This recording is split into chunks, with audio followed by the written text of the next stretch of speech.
హల్లెలూయా. సమయంలో మా ప్రియులు చదువుపడిలో దైవ పరిచయం చేస్తున్నటువంటి నెహెమ్యా పాస్టర్ గారికి సమయాన్ని అప్పగిస్తాను. Praise lord. హల్లెలూయా. ప్రభువైన యేసుక్రీస్తు నామములో కూడి వచ్చిన మీ అందరికీ నా హృదయపూర్వక వందనాలు. ఈ స్థలానికి మమ్మల్ని ఆహ్వానించిన ప్రియ తల్లి గారు, అలాగే తండ్రి గారికి, మరి నరేష్ ఫ్యామిలీకి, మరి ఇంకా అతని ఫ్యామిలీకి కూడా నా హృదయపూర్వక వందనాలు. చాలా సంతోషం. మా ఆడపిల్ల, మా ఊరు ఆడపిల్ల ఇంత మంచి ఇల్లు కట్టుకోవడం. హల్లెలూయా. కాబట్టి దేవుడు గొప్ప కార్యం. గతంలో అప్పుడప్పుడు వచ్చినప్పుడు ఫ్యామిలీ పెద్దది కదా, చిన్న ఇల్లు. ఆంటీ గారు చెప్తా ఉంటా, అయ్యా ఇంటి కోసం ప్రార్థన చేయండి అయ్యా, మేము కూడా ఇల్లు కట్టుకోవాలనుకుంటున్నామని. నిజంగా దేవుడు అడిగి ఊహించే వాటికంటే అత్యధికంగా ఇచ్చే దేవుడు. చక్కటి గృహాన్ని, మరి తన బిడ్డలు, ఇద్దరు బిడ్డలకు చక్కటి గృహాన్ని దేవుడు ఇంత గొప్పగా ఈరోజు మనం అందరూ స్తుతించడానికి దేవుడు చేసిన సహాయాన్ని బట్టి స్తోత్రం చెల్లిద్దాం. ఎందుకంటే ఆయన కార్యాలు కంటికి కనబడవు, చెవికి వినబడవు, హృదయానికి గోచరం కావు. కాబట్టి దేవుడు ఆయన అద్భుతాలు చేసే దేవుడు అయి ఉన్నాడు.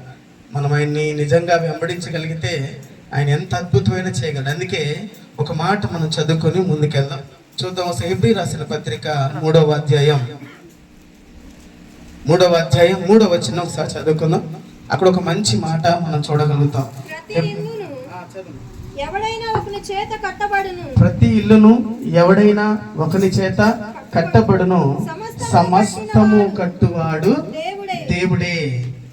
ఇల్లులు చాలా మంది కడతారు. మేస్త్రులు, బేదారు మేస్త్రులు, పనోళ్ళు, వడ్డానికి పనిచేసేవాళ్ళు, టైల్స్ పనిచేసేవాళ్ళు, పెయింట్లు వేసేవాళ్ళు. ఇల్లు స్టార్ట్ అయిన కాడ నుంచి ఈ మధ్య మేము కూడా ఒక నూతన గృహం కట్టుకున్నాం. అసలు నిద్ర ఉండదండి, చాలా టెన్షన్.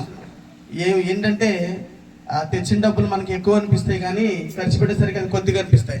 చాలా ఖర్చు అవుతుంది. కాబట్టి చాలా మంది పనులు ఉంటారు. కానీ ఇక్కడ వాక్యం ఏం చెప్తుందంటే, కట్టేవాళ్ళు చాలా మంది ఉంటారు, సమస్తము కట్టించేవాడు దేవుడే. యెహోవా ఇల్లు కట్టించిన దాన్ని కట్టువారు ప్రయాసము వ్యర్థమే. గతంలో ఇక్కడ 3-4 తారీఖుల్లో ఉపవాస ప్రార్థనలు జరిగినాయి. సేవకులందరూ కూడా వచ్చి, అప్పుడు అయ్యగారు చెప్పారు, మన ఆత్మీయ బిడ్డలు వాళ్ళ ఇంటికి వెళ్ళి మనం అందరం ప్రార్థన చేయాలన్నప్పుడు పాస్టర్లు అందరం కూడా ఈ స్థలానికి వచ్చాం. చాలా పని ఉంది ఆ రోజున, చాలా పని ఉంది. ఎంత పని అంటే అసలు 2-3 నెలలు కూడా పట్టొచ్చు.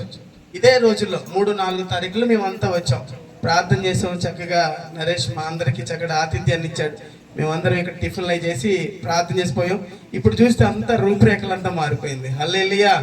కాబట్టి సమస్తము కట్టించేవాడు దేవుడే. మనకి గృహాన్ని దేవుడిచ్చాడు. యెహోవానే సమస్తము ఆయన ముందుండి నిర్మించాడు. కాబట్టి ఈ రోజున నేను 1-2 మాటలు, ఎక్కువ సమయం లేదు కాబట్టి నేను చెప్పాలనుకుంటున్నా. యెహోవా ఇచ్చిన ఈ ఇల్లు యెహోవాయే ఆశీర్వదించాలా. హల్లెలూయా. ఎవడైనా ఇల్లు కట్టవచ్చును, సమస్తము కట్టించేవాడు దేవుడే. మనకు ఇల్లు ఉండడం ముఖ్యము. రెండవదిగా ఆ ఇల్లు దీవించబడడం కూడా ముఖ్యమే. ఇల్లు చాలా మందికి ఇల్లు ఉంటాయి, కానీ కొన్ని ఇళ్లలో మనశ్శాంతి ఉండదండి. కొన్ని ఇళ్లలో ఉంటారు కానీ ఏదో డిస్టర్బెన్స్, అలక నెమ్మది ఉండదు, శాంతి ఉండదు, చాలా అనుభవిస్తూ ఉంటారు. కానీ ఈ ఉదయకాలం నేను చెప్తున్నాను, ఖచ్చితంగా ఈ కుటుంబాన్ని దేవుడు దీవించాలంటే మనకు కొన్ని షరతులు ఉన్నాయి. మనం వాటిని పాటిస్తే ఖచ్చితంగా మనం దీవించబడతాం. ఇదే సామెతల గ్రంథం 3వ అధ్యాయంలో ఒక మాట నేను చదివి నేను సమయాన్ని ఇస్తాను. 3వ అధ్యాయం చదువుకుంటే 3వ అధ్యాయం 33వ వచనం ఉంది కదా, నీతిమంతుల గుడారాన్ని ఆయన ఆశీర్వదించును. చదవండి. 3వ అధ్యాయం 33వ వచనం 2వ లైన్. నీతిమంతుల నివాస స్థలమును ఆయన ఆశీర్వదించును. అందరూ చెప్పండి ఒకసారి. నీతిమంతుల నివాస స్థలమును ఆయన ఆశీర్వదిస్తాడంట.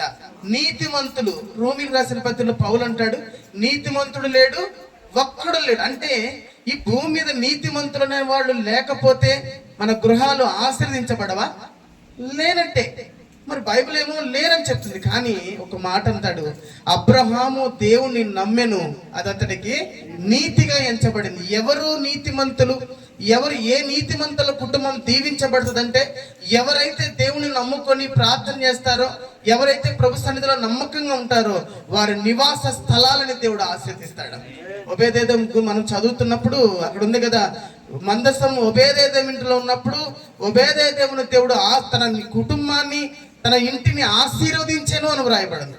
మన ఇంటిలో ఎప్పుడు కూడా దేవుని కలిగిన నమ్మకత్వాన్ని కలిగిన బిడ్డలు, దేవుని నమ్మిన బిడ్డలు ఎక్కడైతే ఉంటారో, అది పాకైనా, పందిరైనా, మిద్దైనా, డాబైనా, దేవుడు దాన్ని ఆశీర్వదిస్తారు.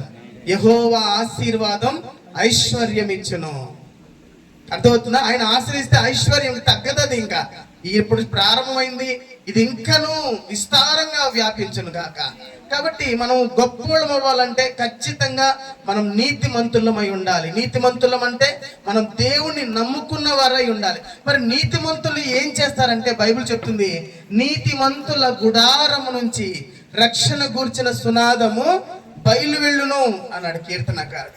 నీతిమంతుల గుడారాలు ఎప్పుడు వర్ధిల్లుతాయి అంటే, నీతిమంతులు దేవుని నమ్ముకుంటే, దేవుని సన్నిధికి వెళుతుంటే నాడు నీతిమంతులు అవుతారు. మరి ఆ నీతిమంతులు చేయాల్సిన పని అంటే ప్రతి నిత్యము ఇంట్లో నుంచి ప్రార్థన వెళ్ళాలి.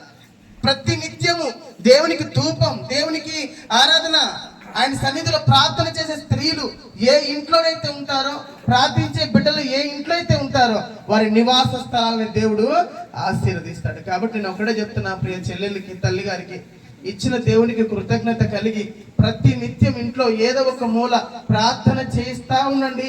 మీ నివాస స్థలాలను ఆయన వర్ధిల్లింపజేస్తాడు. హల్లెలూయా. కాబట్టి నీతిమంతులం అంటే ఆయన మనం నమ్మాలి.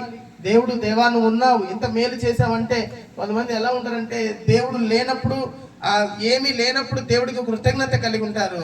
దేవుడు ఉన్నప్పుడు, దేవుడు దీవించినప్పుడు దేవుని చాలా మంది మర్చిపోతూ ఉంటారు. అలా మనం ఉండకూడదండి. ఎంతప్పటికీ కృతజ్ఞత కలిగి, దేవుడే ఈరోజు మేము ఈ స్థితిలో ఉన్నామంటే దానికి కారణం దేవుడే అని ఎవరైతే దేవుని నమ్ముకుంటూ దేవుని సన్నిధిలో పాదాలైతే నమ్మకత్వంతో కొనసాగుతారో వారి నివాస స్థలాలను దీవిస్తారు. నమ్మిన వాడు చేయవలసిన పని, ఏదో మేము దేవుడు నమ్ముకున్నాం, మేము కూడా క్రిస్టియన్సే, మేము కూడా ప్రార్థనకి వెళ్తాం కాదు, కానీ ప్రతి నిత్యము ఈ ఇంటిలో రక్షణ కూర్చిన సునాదం పైకి వెళ్ళాలి. దేవునికి సంబంధించింది ఏదో ఒకటి ఇంట్లో ఉండాలి. దేవునికి సంబంధించి ఉన్నాడు, బైబుల్ ఉంది కదా, మా ఇంట్లో వాగ్దానం ఉందని కాదు. దేవునికి నీకు ప్రతి నిత్యం ఒక కనెక్షన్ ఉండాలి. ఇక్కడ నుంచి ప్రతి నిత్యం దేవదూతలు ఎక్కుతూ దిగుతూ ఉండాలి. యేసునామములో ఎక్కడ దేవదూతలు ఎక్కు దిగుతూ ఉంటారంటే ఏ ఇంట్లో ప్రార్థన చేస్తారో, ఏ ఇంట్లో స్తుతి ధూపం. కొంతమంది ఇళ్ళు మనం చూస్తాం, పొద్దున్న లేకగానే జెమినీ మ్యూజిక్, మా మ్యూజిక్ పెట్టుకుంటా ఉంటారు. క్రిస్టియన్సే, మేము చాలా మందిని చూసాం. క్రిస్టియన్సే పొద్దున్న లేవగానే కాదండి, పొద్దున్న లేవగానే మన ఇళ్ళ నుంచి ప్రార్థన పైకి వెళ్ళాలి. పొద్దున లేవగానే మన ఇళ్ళ నుండి స్తుతి పైకి వెళ్ళాలి, ఆరాధన పైకి వెళ్ళాలి. అప్పుడు ఆయన కన్నులు సంవత్సరాది మొదలుకొని సంవత్సరం అంతం వరకు ఆయన కన్నులు ఈ ప్రాంతం అంతా ఆవరించి ఉంటాయి. ఆయన కన్ను ఉంది కనుక ఏ శత్రువు ప్రవేశించలేడు, ఏ రోగం ప్రవేశించలేదు, ఏ కరువు ప్రవేశించదు కనుక ఆయన కన్నులున్న ప్రాంతం కనుక ఖచ్చితంగా దేవుడు ఈ నివాస స్థలాన్ని ఆయన వర్ధిల్లింపజేస్తాడు. అలాంటి కృప దేవుడు దయచేయను గాక. ఆమేన్.